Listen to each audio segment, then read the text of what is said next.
Well, so does he.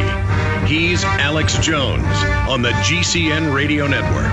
And now, live from Austin, Texas, Alex Jones. We have reached the waypoint, the halfway point, here on this live transmission, Wednesday, the 4th day of November, 2009. 2 hours left. Major General Stubblebine is our guest, and his medical doctor wife, Rima Laibow. We are very honored to have them both here with us. They have fought Codex Alimentarius and the globalist takeover of our food and supplements. They have exposed the eugenics operations, the deadliness of the vaccines. They have a lot of breaking news today that we're going to have them cover first. I'm going to give Dr. Laibow and General Stubblebine the floor for the first few segments to get all their info out. Then I've got my questions, like what are these deaths in Ukraine? How does that tie in with the other deaths of homeless with bird flu vaccines in Europe confirmed? And they won't say what company did this, but that the people that gave the shots, the doctors and nurses, have been arrested. So that ought to be a message to the people doing that in the U.S. and other countries that are engaging in guinea pig activity. And we're also going to open the phones up next hour, specifically for our guest, General Stubblebine, you name it. Also, Dr. Laibow got interviewed for Jesse Ventura's upcoming TV show. I'm also in several of those episodes. And later next hour, we'll get their take on that and what they thought of the interview they did, a little bit of inside view into this television series premiering in December and January. We're going to go to break here in a moment, but I did want to let you know their website. It's healthfreedomusa.org. One word, healthfreedomusa.org. We have links to it up on Infowars.com and PrisonPlanet.com. Dr. Laibow, General Stubblebine, great to have you here with us, joining us from Germany. Thank you, Alex. We're delighted to be with you. We've been attending the 31st session of the Codex Committee on Nutrition and Foods for Special Dietary Uses, which is referred to for short as CCNFSDU. It's a genocidal tool, if ever there was one, and there's been a lot of confirmation of that. But right now, and I hope we'll have a chance to talk about this, we're looking at a two-pronged attack, a two-pronged genocidal attack by your friend and mine, the World Health Organization. It's quite obvious and it's quite scary.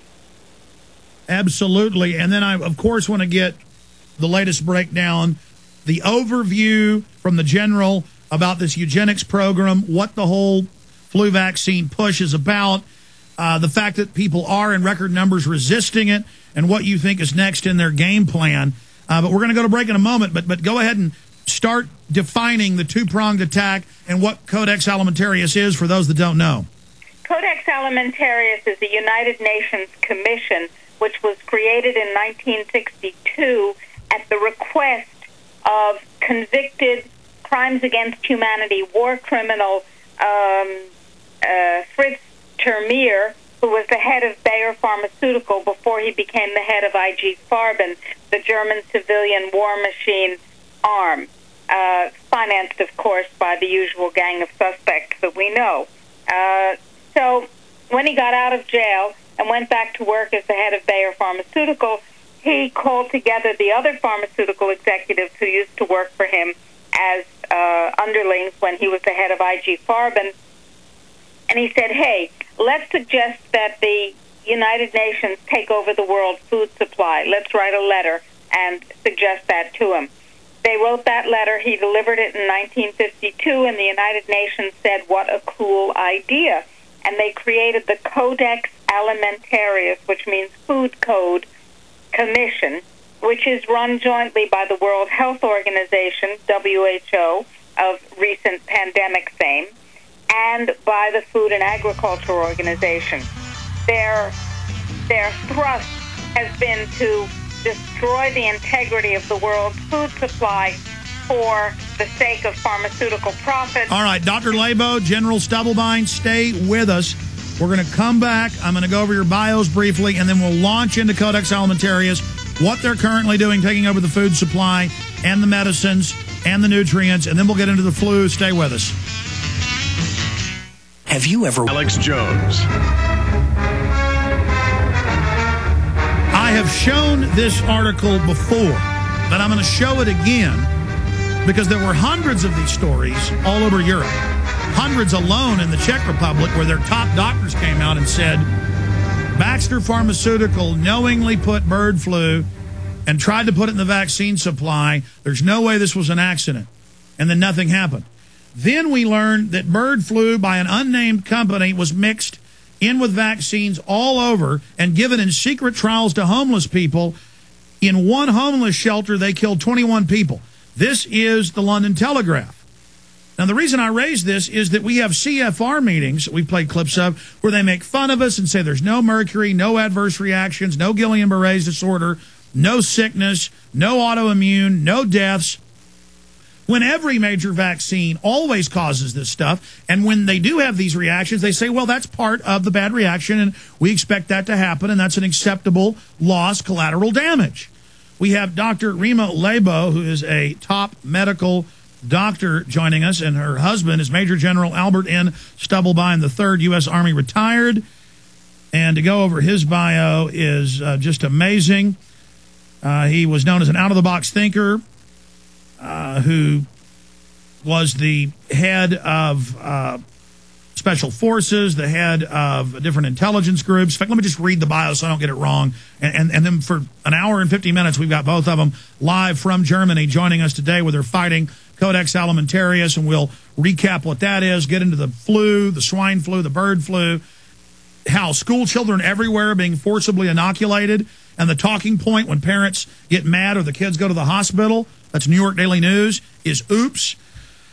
Bert is a graduate of the U.S. Military Academy West Point, class of 52. He enjoyed a distinguished 32 career in the U.S. Army. He retired as the commanding general of the United States Army Intelligence and Security Command. Prior to his assignment, he commanded the U.S. Army Electronics Research and Development Command. During his active duty career, he commanded soldiers at every level. After his retirement, he served as a VP for Intelligence Systems, BDM, a major defense contractor.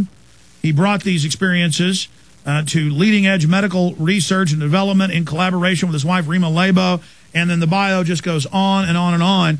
But all these decades of work and research, even being the head of intelligence, it finally all came into view for him in the last 6-7 years, and he agrees in past interviews, it is the end game. Mass extermination, a total police state grid to carry this out.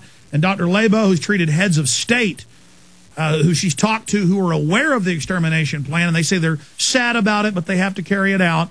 But doctor-patient privilege, she can't discuss it. It's like a reporter can't tell you their source. That's why they tell doctors and pastors and lawyers and psychologists things like this.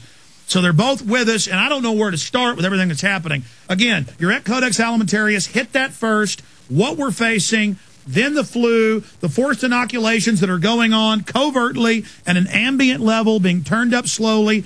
Is this all a command and control beta test for future pandemics? Dr. Rima Laibow and, of course, Major General Albert N. Stubblebine III. Welcome. Well, thank you so much, Alex.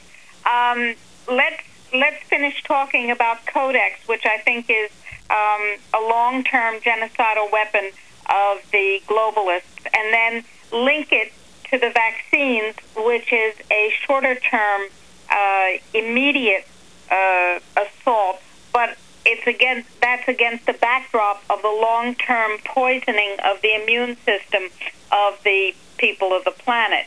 Now, those are very, very strong words. Happily, the people who listen to your show are used to those strong words. Often when we talk about this, people glaze over and go dumb. But I think your listeners are prepared for this information, and that's terrific. We are at the Codex meeting where the infamous Dr. Rolf Grossklaus is presiding over an international body that is looking at and making standards and guidelines and setting limits for nutrients and foods for special dietary uses. What does that mean? That means foods for babies, weaning infants, sick people, and they are also bringing to fruition a program to limit nutrients, which we in the United States are used to having at any dosage that we want. High-potency nutrients are, for instance, part of how I practice medicine, and how I live, as a matter of fact, and they are for about 131 million people in the United States as well. Today and yesterday, the United States delegate, Barbara Schneemann, at this meeting made it clear once again that the FDA, and she is the head of the Dietary Supplements Office at the FDA is perfectly comfortable working with an international body of unelected bureaucrats to eliminate high-potency nutrients. That means to bring down your maximum permissible upper limit of, for instance, vitamin C to 45 milligrams a day.